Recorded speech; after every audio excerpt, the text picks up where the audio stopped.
तो इसके पहले लगभग 1080 क्वेश्चन हो चुके हैं।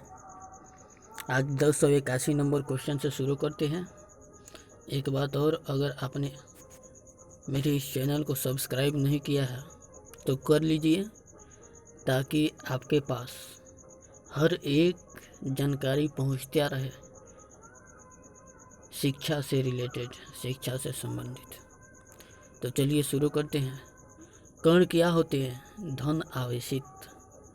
कण धन आवेशित होती है, यानी पॉजिटिव चार्जड होते हैं। गामा किरणें क्या होती है? गामा किरणें न्यूट्रल होती है, उदासीन होती है, और न्यूट्रॉन भी उदासीन होता है। ब्रेन ट्यूमर का पता लगाने के लिए, यानी मस्तिष्क ट्यूमर का पता लगाने के लिए किस रेडियो एक्टिव पदार्थ का उपयोग किया जाता है? Radio iodine. मस्तिष्क ट्यूमर का पता लगाने के लिए किस रेडियो एक्टिव पदार्थ का उपयोग किया जाता है? Radio iodine. परमाणु भट्ठी में ईंधन के रूप में क्या प्रयुक्त करते हैं? यूरेनियम 235। परमाणु भट्ठी में ईंधन के रूप में क्या प्रयुक्त करते हैं? Uranium 235। CaCO3 CaO plus CO2 एक है अपघटन अभिक्रिया। H2S plus Cl2 HCl plus S क्रिया में Cl2 का अपचयन हुआ है। Cl2 का अपचयन हुआ है। पीतल धातुओं का मिश्रण क्या है? पीतल किन धातुओं का मिश्रण है? Cu plus Zn। कॉपर और जिंक का मिश्रण होता है पीतल। समुद्री जल से नमक प्राप्त करने में कौन सी गैस प्रयुक्त होती है? हाइड्रोक्लोरीन। धोबी कपड़ों पर पहचान किस चिन्ह से लगाता है? सिल्वर नाइट्रेट से। परमाणु भट्ठी में मॉडरेटर का उपयोग किसके लिए किया जाता है? न्यूट्रॉन की गति कम करने के लिए। परमाणु भट्ठी में न्यूट्रॉन का मॉडरेटर का उपयोग किसके लिए किया जाता है? न्यूट्रॉन की गति को कम करने के लिए। सामान्य ताप पर द्रव अवस्था में पाए जाने वाली धातु कौन सी है? पारा। सामान्य ताप पर द्रव अवस्था में पाई जाने वाली धातु है पारा, यानी मरकरी Hg। राजस्थान में कोयले की कौन सी किस्म अधिक पाई जाती है? लिग्नाइट। राजस्थान में कोयले की कौन सी किस्म अधिक पाई जाती है? लिग्नाइट, यानी भूरा कोयला। अस्थियों में पाए जाने वाला फास्फोरस का यौगिक कौन है? Calcium phosphate. अस्थियों में पाया जाने वाला फास्फोरस का यौगिक है कैल्शियम फॉस्फेट। कौन सी धातु शीघ्रता से वाष्पित की जाती है? कौन सी धातु शीघ्रता से वाष्पित की जाती है? पारा, यानी मरकरी। बरसाती बनाने में किस रासायनिक पदार्थ का उपयोग किया जाता है? पॉलीविनाइल क्लोराइड, यानी PVC। बरसाती बनाने में PVC का पॉलीविनाइल क्लोराइड का यूज किया जाता है, और तार के ऊपर जो परत चढ़ी होती है वो भी पॉलीविनाइल क्लोराइड की होती है।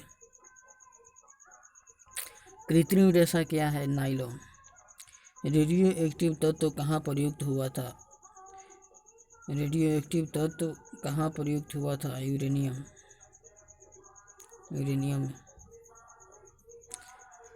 रंगीन गैस कौन सी है? क्लोरीन। सर्वाधिक वेधन क्षमता वाली किरणें हैं गामा किरण। सर्वाधिक वेधन क्षमता वाली किरण गामा किरण है। जर्मन सिल्वर किन धातुओं का मिश्रण है? तांबा, जिंक और निकेल। पीतल किन किन धातुओं का मिश्रण है? पीतल किन किन धातुओं का मिश्रण है? तांबा यानी कॉपर और जस्ता यानी जिंक। कॉपर और जिंक का। कांसा किन धातुओं का मिश्र धातु है? तांबा व टीन का। टांका लगाने में प्रयुक्त मिश्र धातु किन किन धातुओं से बनी होती है? टीन और सीसा से।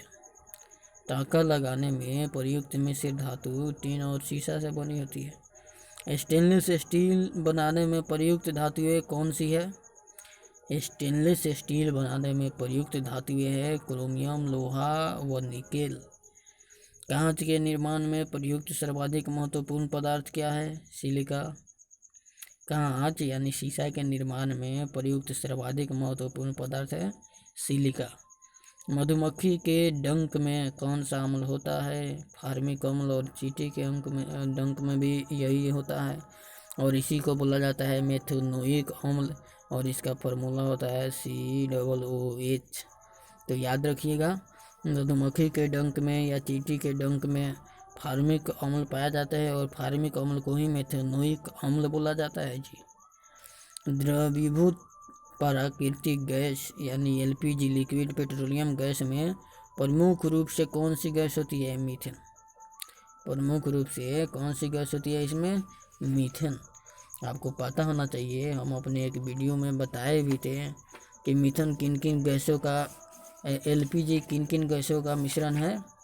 तो LPG मिश्रण होता है प्रोपेन, मीथेन और एथेन का, यानी प्रोपेन, मीथेन और एथेन का मिश्रण होता है LPG गैस। गोबर गैस का मुख्य अवयव क्या है? मीथेन। गन मेटल में कौन कौन सी धातुएं मिश्रित की जाती है? तांबा, टीन और जिंक।